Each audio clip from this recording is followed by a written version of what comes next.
Hi, everyone, and welcome to the WIM podcast. Women in Influencer Marketing is a first of its kind exclusive networking group made up of inspirational women. This podcast is where we explore influencer marketing and get real about women in business. Find us wherever you download podcasts, and of course, you can always find us at iamwim.com. That's iamwim.com. Happy holidays, everyone. I am so happy to be here with you guys. I'm looking at myself because if you're tuning in on YouTube, well, you have the video to this podcast. And I literally don't know. I'm fixing my lipstick as I'm recording this. I don't know how to do red lipstick. I just don't. To me, like red lipstick screams the holidays. And while I'd love to be festive and get into the holiday season, I'm convinced that I have lipstick on my teeth right now. I do. And also, I have no idea how to put on red lipstick. I'm not going to lie. So I'm going to do this and I'm going to look a little crazy, but I'm trying to get into the holiday spirit. And if anyone can teach me the trick, so I feel like there's a trick, or maybe I just don't look good in red lipstick and this will be my last attempt. But I'm trying to get into the holiday season with you guys. Happy holidays. I hope that you guys are taking off time in the next week or so and just like enjoying time off and time away and time with family and friends and people that you love. We just took like a little 5-day quick vacation to Miami, which some of you know is home for me. It was really, really lovely to just like leave 20-degree weather in New York and land in 80-degree weather. And it was just like, we really did a lot of nothing. We just like relaxed on the beach and relaxed by the pool and got some really delicious dinners. And I gotta be honest, I used to like really shy away from being from Miami and Florida, especially. People would ask me where I'm from, and I'd be like, oh, don't judge me. I'm from Miami. But like, as much as I wanted to run away from it, you're from where you're from. And I go home to Miami, and my family doesn't even live there anymore. But I go to Miami, it feels like home, whether it's December and not that hot or the middle of August and all that humidity, like that feels so comforting to me. And I was driving around and like seeing my middle school and my high school, my elementary school, and just like it brought back so many memories. And as much as we want to like run from where we're from, is part of who you are. So I'm going down a journey to embrace this.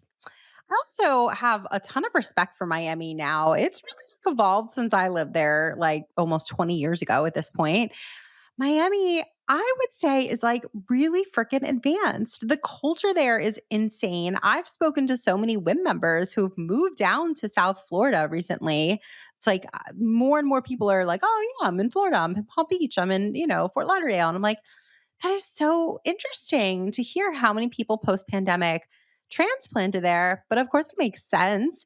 And there's a big tech scene. And I don't know. I feel like in a lot of ways, Miami's like, it's always been cool, but like it's cooler now. And maybe it had to catch up. Anyways, I had a really nice time. And I hope that you guys are also taking some time away. I swear, like we scheduled this vacation about a month ago. I'm determined for 2023 to just like schedule a few vacations, just put them on the calendar because, well, it like springs up on you and just like forcing myself to be in a different environment, I feel like is very healthy for me personally. So I'm going to continue to do that. Oh my God, this lipstick is bothering me. All right, I'm going to literally do my lipstick while I'm chatting with you guys. There has to be a trick. You guys have to help me. Please, please help me. Anyways, if you are tuning in the day that this podcast airs, you should come to our event tonight. We have a really cool State of the Union 2023 State of the Union event, virtual event that's happening Tuesday, the 20th of December, the day that this goes live. It's going to be incredible. We've got folks from digital brand architects, from TikTok, Hunter PR, Hair.com by L'Oreal, and Find Your Influence. And we're just having a whole panel looking back on the year, being like, girl, you are not alone. I went through this too. I experienced this as well. And also just sharing opinions, taking into account all of those different perspectives, very intentionally selected those people, and talking about what we expect and predict for 2023 and just having a really interesting conversation about it. So I hope that you attend. If you don't get this message in time, don't worry because we always record our events. So if you're a member, your ticket is free and your replay is free. And if you are a guest and not a member of the community yet, your ticket's $10 and the replay will be $19.99. So you could always check out our website. I'll link everything below in the show notes because also, drum roll, drum roll, drum roll, we are coming to a city near you and having really fun meetups. So we are coming to LA next, January 10th, and we're coming to New York February 8th. We've got more cities that are being planned, including Chicago, possibly Boston, possibly Miami, possibly San Francisco. We're coming all over and really excited to meet you guys and have you guys meet each other. So check out our events page for more information on that because oh gosh, like the last one that we had in New York was such a good time. Oh, today's conversation was really, really good. I had Lena Katz on the show. So she leads the Creator Integrated Content Division at Ampersand, and she helps brands such as Wells Fargo and Sony strategize and execute short form creator led video campaigns on TikTok, Instagram Reels, YouTube, and OTT. Her previous role was at TikTok in creator solutions, engaging creators for brand campaigns, including with brands like Spotify, Instacart. I literally just ordered Instacart like 20 minutes ago, and Pepsi. Prior to that, she owned a boutique content consulting firm that executed national creator driven campaigns for tons of brands that you know and love. She started her career as a lifestyle journalist and copywriter. So she's lived her entire professional life at the intersection of commercial and creativity. Such a cool perspective that she has. She's really like worked all over the map. And I'm just like a little obsessed that she worked at TikTok. I think that's the coolest thing. We talk a little bit about that, about like how to work at a platform like TikTok if you so choose, what it's like, and also what it's like working at the intersection of commercial and creativity. So she is a really great person to know. And I look forward to hearing from her. All the links to how to get in touch with her, how to register for all those awesome events, and just how to generally get more involved in WIM are below. If you haven't watched our episode yet on YouTube, I highly, highly encourage you to subscribe because it's a little bit more fun of an experience to watch our guests and put a face to a voice. So we're putting all of our episodes on YouTube, and that, of course, will be linked below as well. All right, guys, have a wonderful rest of your week. Happy, happiest holidays, and enjoy Lena.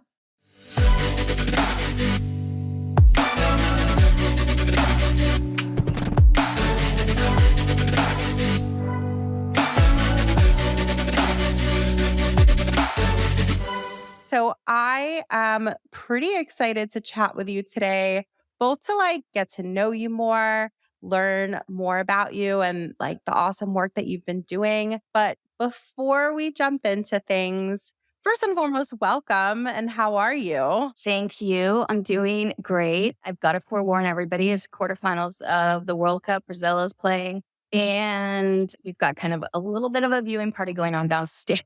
So you're going to hear my toddler learning how to cheer on his team. Just be prepared. It's all good. No, I'm just happy to be chatting with you. And like, so I've got a few questions that I've got queued up, but I'd also love to just keep this conversational. And I think the best place to begin is just to level set.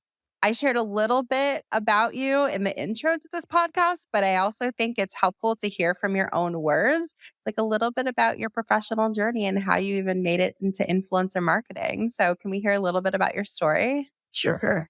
Well, I actually started off a long time ago as a writer. So I started off in editorial, I started off in content for companies like Sony and AOL back in the day. And then I spent about 10 years doing that, kind of got burned out on it, just hearing my own perspective and adding my own perspective all the time. I thought, you know what, it would be more interesting to bring in some other perspectives. So from that, I got really into casting. And at the time, reality or, real person casting the money was dwindling, the budgets were dwindling, and influencer marketing was coming up. It was like an offshoot of blogging. So I was very familiar with blogging because everyone in the writing community does it. So I started, getting opportunities to do events where they would say, we want some, people that are quote unquote influencers. This was really early. So people were still trying to figure out what that means. But, there was a lot of crossover from people that had been photographers or writers or anything else in the creative arts. And then they were trying to figure out how to continue monetizing. So they were setting up their own independent channels. So I was super familiar with that. Not so familiar with the whole, fashion influencer boom that happened pretty quickly. So I've kind of stayed away from that. I know you think of that now as traditional. I suppose, in a sense, fashion and beauty have always been the early adopters. And it's certainly like one of the busiest parts of the industry, but I've always kind of stayed out of it. To me, it seems a lot closer to modeling, which I just really never wanted to work for a modeling agency. So I went from doing projects kind of on an independent basis for brands like Fiji Water and 1-800-Flowers. I had a contract with WeTV where I was working with a lot of their shows, actually, just doing digital and ancillary content around some of the more colorful characters on shows. And then influencer marketing just sort of started to take up more time. But again, like I'd be working with like Nat Geo photographers or world famous mountain climbers, and they were influencers in that space, but not influencers as you might think of them. Like National Geographic was doing their part to make sure these photographers had 1 million followers to monetize. So those were the type of influencers that I was working on. It turned into sort of like unusual niches. And I sort of got this reputation that if you needed something really unusual, sort of hard to find, that nobody else really wanted to deal with, whether it was like a metal worker or, a rodeo cowboy, whatever, give it to me. And I really like that. So I've kind of stuck in that. And so up till today, I work a lot with food brands and CPG and a lot of that stuff. And I will hire like a lot of chefs or food stylists, whatever. But also I continually go sort of outside of the mainstream, and I'm looking for people that do something a bit unusual that could bring a different perspective, especially when you're working for the same brands year in and year out, which turned into what I was doing. You can't just keep doing the same thing over and over again. So you start looking at what are we going to do differently this season? So I was consulting brand direct for a lot of pretty big CPG companies from 2017 through 2021. Then I just did a pandemic pivot. There was a lot of noise about TikTok, a lot of curiosity around it. I got to feeling like this is probably where a lot of the evolution is happening in terms of creators, and not just the trends, but like their skill levels, what they're doing. It's shifting a lot more over toward filmmaking as opposed to product modeling, which is what it is on Instagram. So I couldn't figure out TikTok like many people. I just couldn't get to the big, deep pool of people that I knew was there. So I got an opportunity to go in-house at TikTok in creator strategies, just as a short contract. And I grabbed it because it's the best way to learn the platform.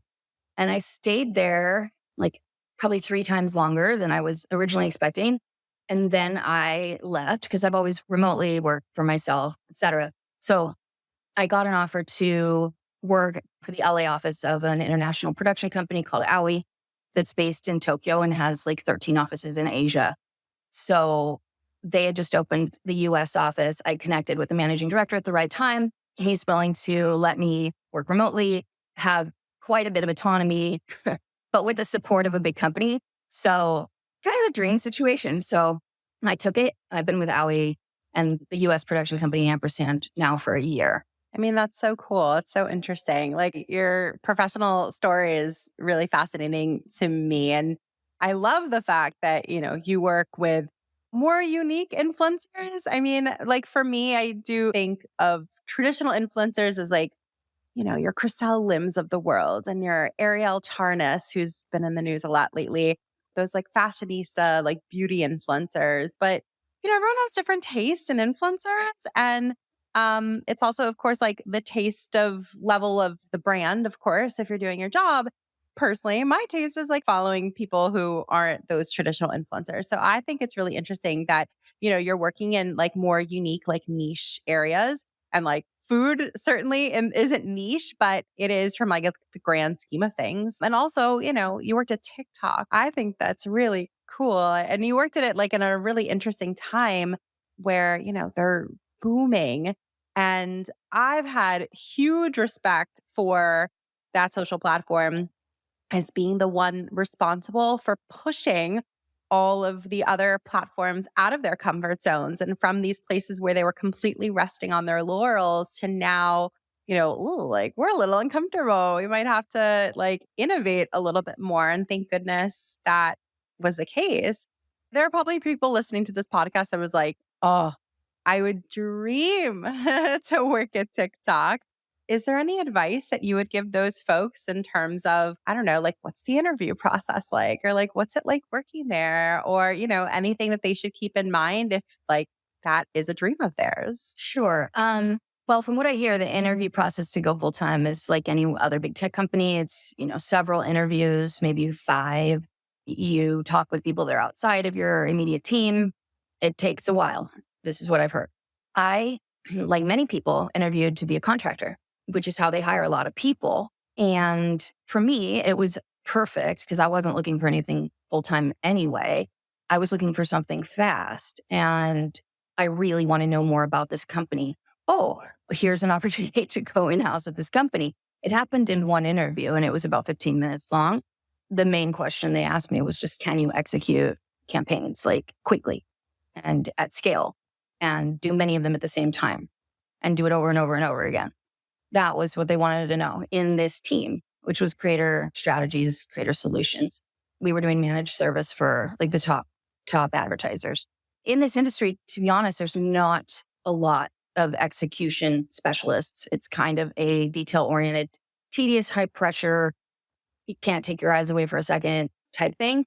A lot of people don't want to do it. That's why you hear so many people saying, I'm a strategist, I'm a creative, I come up with the ideas. Well, everybody's a creative. Everybody comes up with ideas, but the actual execution, just like TV production, it's very tedious and it's hard and it's not glamorous. You can end up just cleaning up a lot of messes. I would say, if you wanted to get in quickly, contractor, and there's a lot of contract to permanent that happens. I was offered that. It wasn't part of my journey, but a lot of people do that. It's a fast moving company. It's the fastest pace I've ever seen. I thought I was fast at casting, and my 3rd day at TikTok, I was just jaw dropped. Like, I cannot believe how fast this is rushing past me. So, but you learn to catch up. It is growing really quickly. You have to be able to pivot, really fast. I used to keep my project list and update it daily. And if I had like half a day block free, like without, the maximum level of projects, I would flag like, hey, I can take this half day to help some other project. That's how fast things move there. So if you're a person, who kind of doesn't want to operate under that level of stress, I would say maybe think twice about trying to end up there. But if you find that exciting, that is very much a trait I think that they look for, and that it'll serve you well if you like to be busier and more stimulated than you've ever been by a workplace. And so your process was pretty quick. One interview, 15 minutes, the job is yours. That's quick. Like, were you sort of starstruck at all or like, like excited about it? Or it was so quick that you didn't even have a moment to be and you're like, it's just a job and here we go. I'm almost always excited and starstruck by a new client, whatever they might be. If I'm not that, there's a problem. If I'm like, I don't really like this and I find this kind of boring, probably it's a signal that I am probably not going to fight that hard for it, maybe not take it. So was I excited? Definitely. Was I excited by what came after? Absolutely. And I'm excited about the first client that I had at TikTok and then after I left.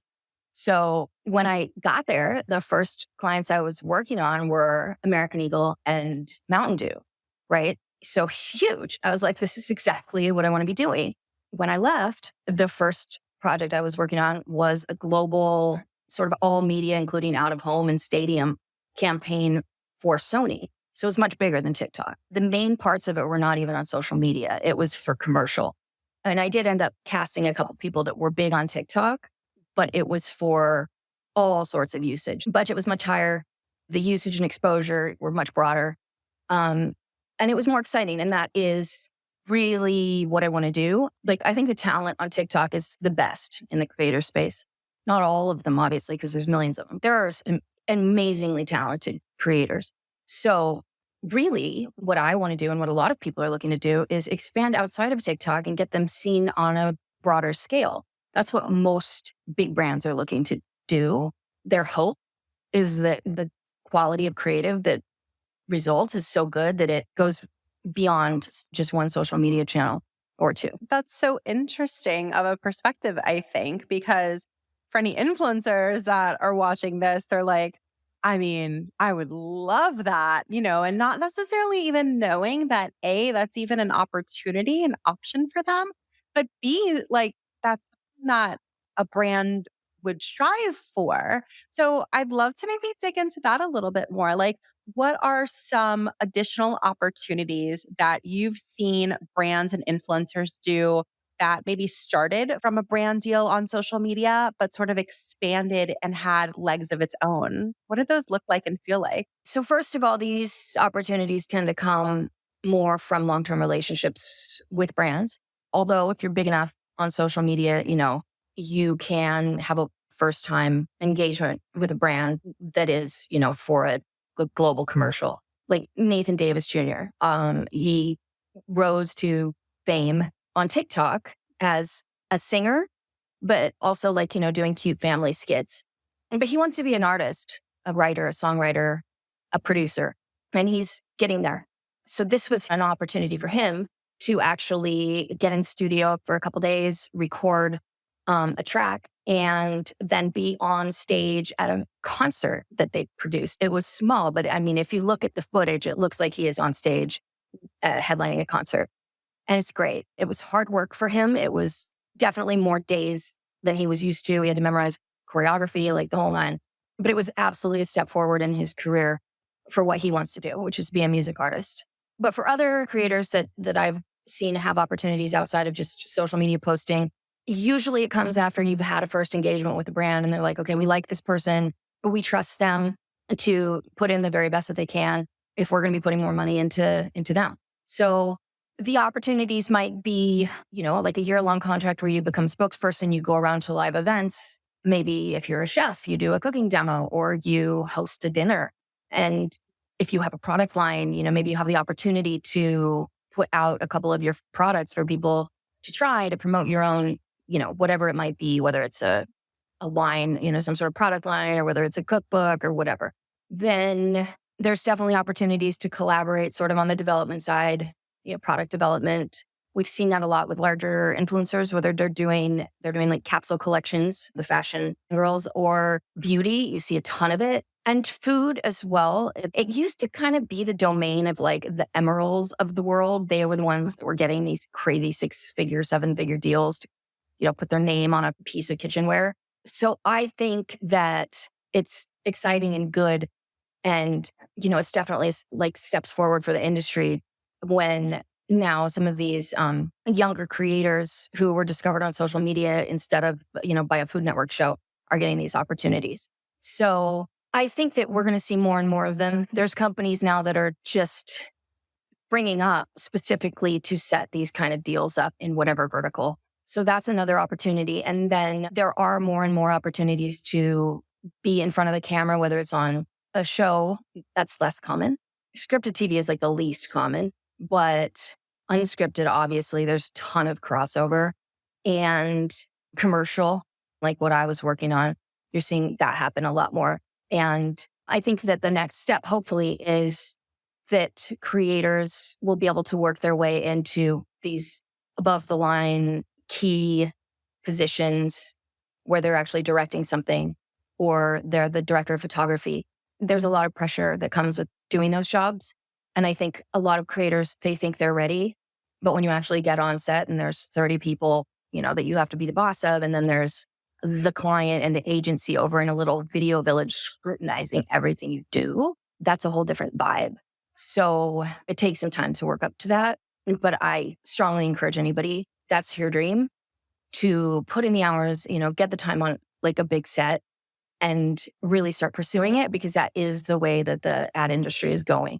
The other opportunities that are out there, I think that you're seeing influencers and creators being pulled in to facilitate consumer research, because the ones that actually have like strong lines of communication with their communities can bring back really candid, real world insights in a way that a traditional closed room focus group can't. So that's something that I think that there should be more of.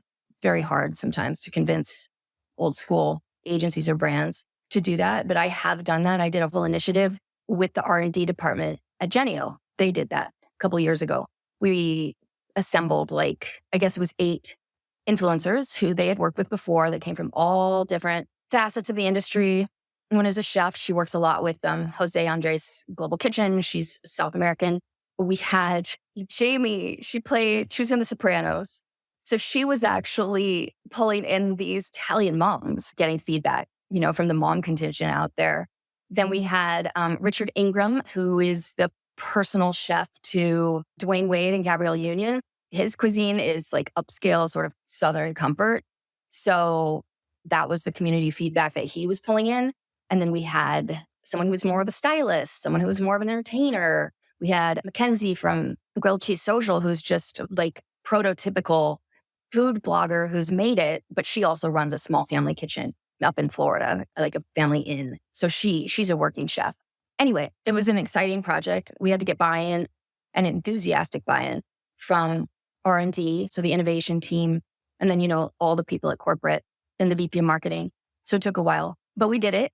And it was extremely successful in terms of it got the insights from the various audiences. They sort of collated them and sliced and diced them like R&D teams do, which is at a level of detail that I don't understand. It took them a couple months. And then they got reactions from the influencers on the packaging and the positioning, the language that was on several innovation items that they were thinking of putting out there on the market. And then they incorporated all of the feedback that they found useful and valuable from the influencers and from those audiences. I think this is fascinating. They had given them the 10 lowest performing items because they were like, okay, well, obviously we need to tweak this or not put them out at all. So they did this whole cycle, incorporated all this feedback, repackaged everything, redid some of the language. And it was really to appeal to different tastes based on the information that they got from the audiences, when the audiences didn't feel that they were under a spotlight or anything. So they had to be super polite. So they were being honest. And the brand, they took the advice, and all 10 of those items went up to the top for purchase intent in the next focus groups or the next test groups. So it was a great case study for how, utilizing influencers who legitimately have strong trust within their follower community and can genuinely light up conversation, like utilizing that and then really taking notice of it is very powerful. That's fascinating. I love that. I love that you're part of that and got to see that like from the ground. That's cool.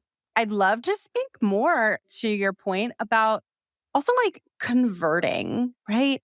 I think that, there is a lot of debate about what to expect in terms of conversions. And I think that's probably the core of where things go awry.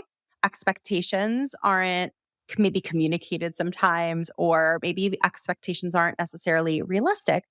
What is realistic to expect in terms of conversions, in terms of working with influencers? That's a huge question, of course, because there's so many different ways, different types of partnerships. But I'm curious, what platforms are you seeing conversion really taking place? And are there any particular strategies that you happen to observe that you're like, oh, this was good? Okay, I am in the camp that I think it's reasonable and sensible for brands to expect some type of performance KPIs, not necessarily sales, but some type, to be going more toward performance KPIs rather than just brand awareness. Brand awareness is also in the domain of PR agencies and those big billboards on the side of the freeway where you're like, well, we know that eyes are seeing it, but how many are paying attention? We can't really gauge it. So it makes sense that after a couple years of it, having so-called good results with brand awareness, that a brand would be moving toward these more performance-oriented goals. You are right that it can be difficult to get aligned on expectation because even within brands, one key stakeholder might have certain ideas of what they want in a KPI. And then the brand manager might want one thing, the person in marketing or social media might want something else. So the temptation is to just go with the easiest thing, right? Because you want the best results at the end of the day. And usually if it's just brand awareness engagements, those are the easy ones, right? But if there's chatter and whatnot, and people voicing, we would really like to see some conversion. We'd like to see some click through. We at least want to see people visiting our website and, clicking around. I think you need to hear that and talk to them. Okay, what are you going to consider a conversion? Is it that people need to actually register? So they need to actually buy something? Or is it simply that they're going to click through to a certain page and not bounce right away? So you need to have those conversations. And even if they are not okay, this isn't in our top 3 KPIs, I think that it's smart to be proactive and keep an eye on everything. Just because later in the campaign, usually people are going to start asking, right? Well, okay, we see that, the engagement rate was very high, but now all of a sudden our brand manager sitting in this meeting wants to know CTR, because it was a paid media campaign. So you can say, oh, that was not a KPI at the beginning, but that is not the answer that they're going to be best pleased with. So if you can turn around and say, okay, this is a CTR, this is a person that had the highest, this is the second highest, and this is how many click-throughs to the website resulted, that kind of answer is what they want. They don't want to hear, hey, wasn't our responsibility. And what they really don't want to hear is, sorry, we can't promise anything. We can't track that. I don't know what you mean. I've heard some of that coming through in the industry groups. So there's more and more of an expectation that you do know what they mean and that you can answer those questions. We had at the very tail end of a campaign, a client talking about registrations. And we're like, well, we don't know how many registrations there were because we did not have visibility into that. So we would love to know, but we don't know. And then our performance marketing specialist said, let's optimize for that next campaign. If registrations are something that you're counting, then let's make sure that we are optimizing everything for the campaign, including the creators for that, because they didn't know that. So that's kind of what I would say. I would say we need to shift to a frame of mind where this is going to be expected. And even if it's not down in our vendor agreement, people are going to be asking these questions. And we do need to take responsibility if the money is coming from the marketing department. I hope you guys are enjoying this week's episode. And the only reason that I'm interrupting is to share a little bit about one of our sponsors. So, Magic Links, you've probably heard of them. If not, they're an award winning influencer marketing platform and certified B Corporation powering social commerce with creators and the world's leading consumer brands. They have this awesome proprietary tech. It's called Match Intelligence, and it provides strategic creator matching for brands looking to drive awareness, engagement, and sales, guys, across social media. The platform provides scalable, data backed e commerce solutions with dependable ROI and full funnel reporting, while also providing creators with a reliable way to earn and grow their businesses. It's an awesome platform, and we're super grateful to have them sponsoring us. They are also one of our sponsors for upcoming LA experience. So you'll learn more about them then and meet their team in person. I'm so excited to have them as part of the WIM community. So check out more at magiclinks.com. We'll link everything in the show notes. I hope you enjoy learning about them. And let's get on with the rest of our episode today. 1,000%. I mean, I couldn't agree with you more about expecting some sort of KPI. I would hope that as an industry, we're beyond skating that, I just happen to agree with you. And there was one time, memorable, in our Facebook group about it. And actually got a little bit of pushback. What I put out there is of course we're expecting, KPI and conversion, et cetera, et cetera. We're beyond that, not expecting it, right? And some people are like, well, there's very much a time and a place where just brand awareness is completely legit. I guess that's fine. That's fine. So I'm not like, talking down about that if that's your choice. The way that I see it, at least, Lena, is like there's so much more opportunity to take advantage of if you do expect some KPIs, if you do like, set goals and expectations and really treat this as, the billion-dollar business that it is. There's so much more that is possible if we push ourselves a little bit. So I happen to agree with you completely. The back of that, what I will say is, if it's a CPG brand that is primarily selling, in grocery stores or whatever kind of store, then yes, I mean, brand awareness is about, I'm not going to say it's the most that you could hope for because it's not. You want positive conversation around the brand. You can be tracking shares and saves and things like that. But for those brands, it makes sense to track reach and brand awareness because there isn't a directly visible path to purchase from people. You can't track how many people are going in stores and buying something because they've seen it, on social media. You just can't track that. So brand awareness is always a KPI for those types of brands, and rightfully so. And so there is some legitimacy in when people are saying that, if they've worked with those type brands before, which I definitely have. That being said, if a brand or company is saying to you now, hey, we have other KPIs, we have other goals, it's not on you to tell them, oh, no, we can't, that is not possible. It's not the right answer. If they're telling you they want to figure out how it can be done. Exactly. It's not the right answer. That's not the reply that they want to hear for sure. Look, I think that a lot of the problems in our industry, I don't know why I'm using quotes because they're legitimate problems. A lot of the problems that exist in our industry and many others too, it's just like managing expectations. It's something that we talk about often on this show, and communication. Simple things, but when things aren't working, it can be a very simple principle that is not working. We've been covering a lot on both this podcast, but also as a community, a lot about the Carter Agency, which, is riddled with problems. It's incredibly problematic. But one of the first people that I spoke with about this story, and if anyone's unfamiliar, you can look back a few episodes and see an entire podcast that we did on it, said to me, and it really stood out. They're like, as crazy as the story is, you and I both know it's not special. It's an extreme. But it is extreme. Absolute. That's why it's getting attention. So I will say this, there is murkiness in this industry about how money is spent and what the results of that are and how much of it influencers are seeing. So that exists, but that exists everywhere in advertising. And it's existed certainly in digital, like media buying. There's been many, many stories of companies that manufacture clicks or, junk clicks or whatever it might be, right? It's always been a part of advertising in print, billboard, whatever. So it's not new, this sort of murkiness around results. I was just saying this yesterday. Murkiness around how much money the talent is actually getting has also existed for like hundreds of years, right? I was saying Elvis, and then I was like, but before that, Mozart, like artists have been getting exploited for a very long time.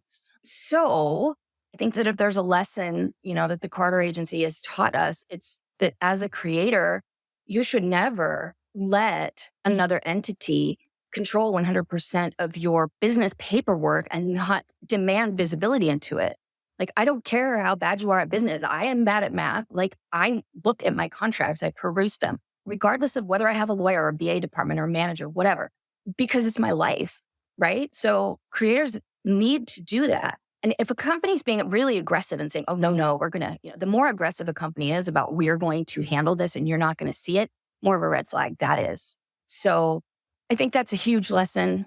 And I'm on the camp that I think it's a shame that it's not regulated what fees a manager can take, right? I know there's a lot of people that say, no, it's a free market and people should be able to come to their own terms, for good or bad. I don't necessarily agree with that. I think it should be like a flat, 15%, whatever. But right now it's not. So people just need to be smart and careful about how they're protecting themselves. And The other thing, I would just say about the Carter agency is there's an unwillingness sometimes in this industry to be a bit of a hard ass and just say, sorry, I don't like the way you're talking to me and we're done.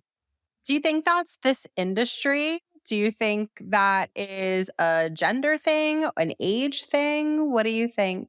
I think it has a lot to do with all of that. Yes. This industry has in it a lot of young women. It has a lot of obviously young women of color and women of color and a lot of LGBTQ people that are trying to get a foothold. They're more vulnerable, definitely, especially when they're younger. And and I also think, the creative mentality is not necessarily the in your face, I'm going to take a strong position and be the bad guy in the room and I don't care what you think of me, right? That's not the mentality of any of these groups of people that I've been describing. And in fact, we've seen a lot of media that Black women or Latina women or whatever, they're punished when they try to stand up for themselves. They're punished by just corporate world. So it's even harder for them. So predators like the Carter agency see that they can use that to their advantage because they're not afraid to be that person. And they're not afraid to land on a very extreme, part of the place in the ethical spectrum, which is just, it's all about me, me, me, me, me. And I'm not going to worry about what's right or wrong or, any of that. So I think that this industry allowed something like this to happen, but it also happens in music and in the acting world, or in Hollywood. It happens all over the place. It happens in tech. Which doesn't make it better, it makes it worse, right? Right?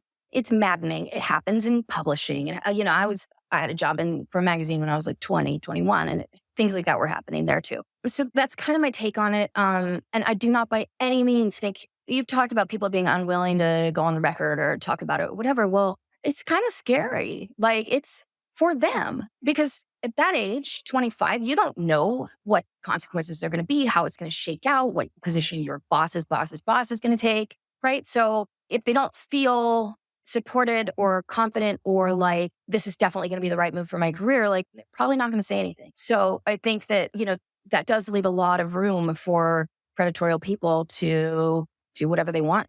Are you willing to share a little bit about your firsthand experience? It's in the Fast Company article. It was short. It was very brief. Like many people, got a name of a creator at the top of a pick list. The creative director really wanted this person. We had an alt right underneath it, but the first choice, I went right out there. I knew that Carter was the rep, and I just sent an email and said, hello, I have this opportunity for X creator, and this is the budget we have. This is the date that it needs to, go live. If we can agree in this ballpark, I can send you a firm offer by the end of day today. That was my email. The rate that I think that I was offering, I think was about $8,000. I had a cap of 10. And did you think, and just to level set, did you think that rate was fair? Was it in the ballpark of what you think is fair?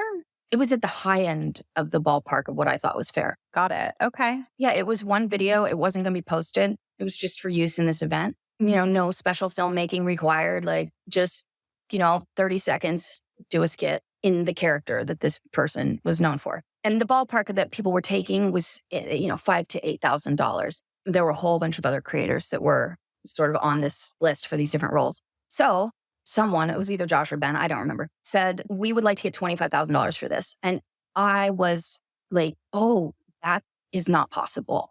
So what we are taught as a best practice is if you can't even come near what they're asking as a counter, it's insulting and it's lowballing them to keep trying to get them down to what you can afford. That's the common, opinion. So I wrote back and I said, I am so sorry. We cannot come near that. My cap is actually 10 and I cannot.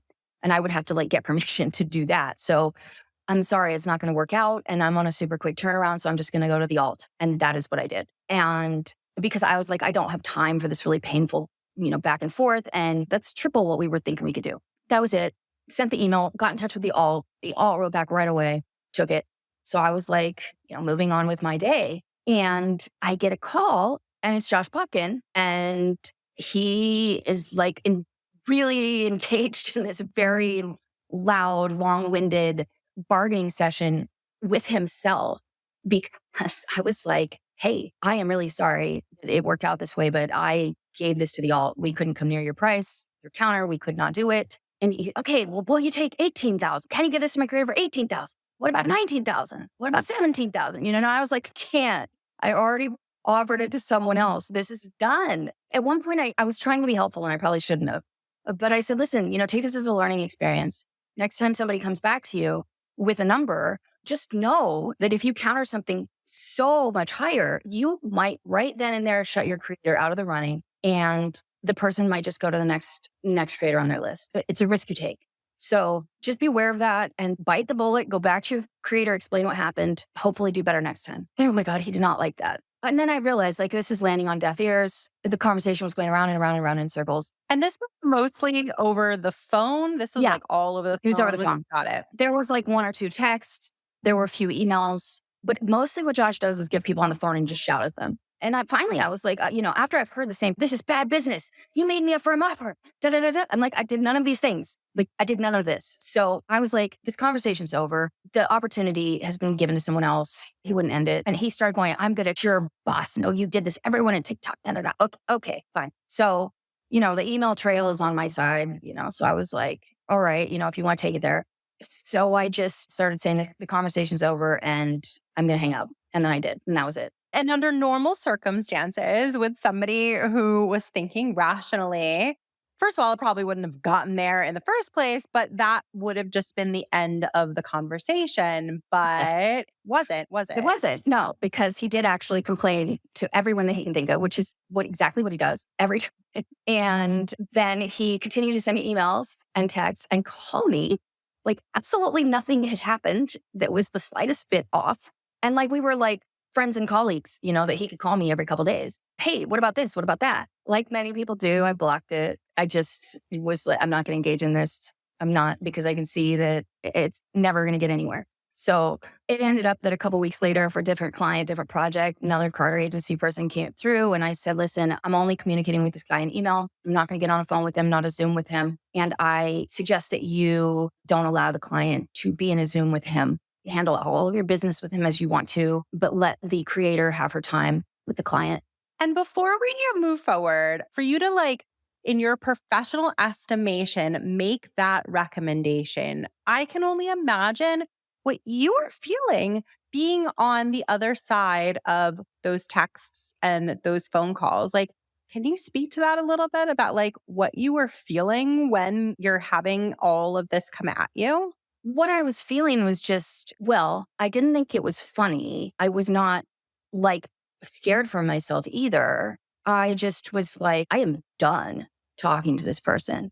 And that's all, and if we have to move forward, then so be it. We're going to do it where there's an email trail, an evidence trail, and everyone's going to be on it, because I've already had him complain and make up stuff and had to defend myself. And I'm just not going to do it again. So I will do what the clients ask me to do, but with people that can see, the whole thing through. That's what I was feeling. And I think someone else stepped up and, okay, I'm going to negotiate with whatever. And everyone will have the same experience. So from the time I blocked him, I was like, that is it. And even now, I think we've spent enough time discussing it. He has a pattern. It's the same thing over and over again. And I think it's kind of hard when somebody's sitting there and shouting at you and accusing you of things that are really bad to not feel like, oh gosh, can I make this better? Can I smooth this over? I'm not these things, but it's not worth it. Just cut it off. Go on about your life. Have you ever experienced any other situation professionally dealing with a manager that was anything similar to this before? I've definitely dealt with some abrasive managers. I think in hindsight, what makes it unusual is usually the very abrasive managers out there, but that they're doing it to get top dollar for their client and that the talent is going to see the bulk of that money. When I found out, based on what Nikkei said, the creators were seeing just a small fraction of that money. That's kind of what took it to that next level of unbearable. For me, it's why I decided to talk to you.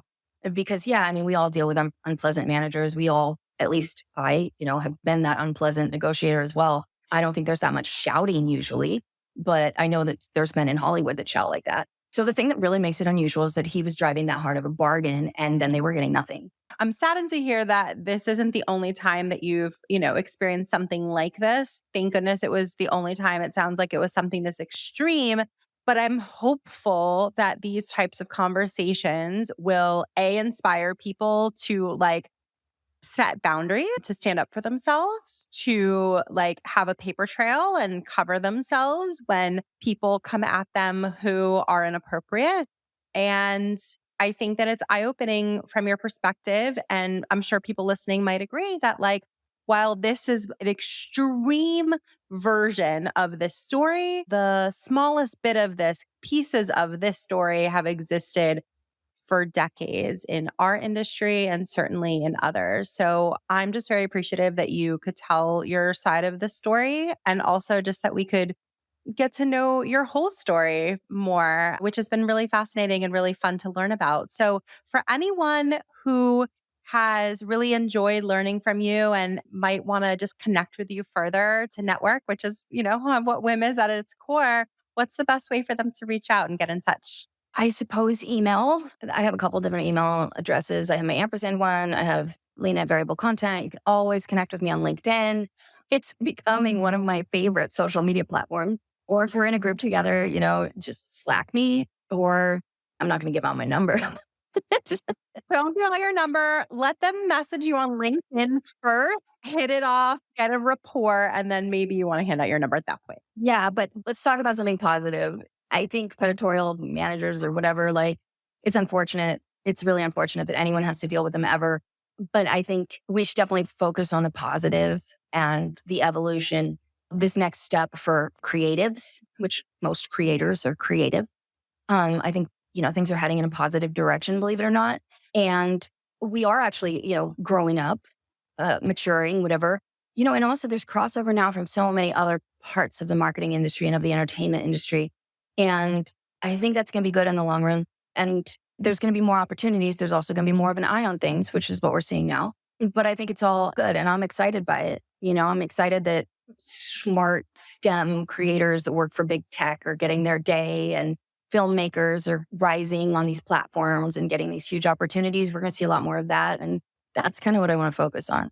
Final thought, any predictions for 2023? Performance marketing. I think there's a lot of conversation about live stream shopping.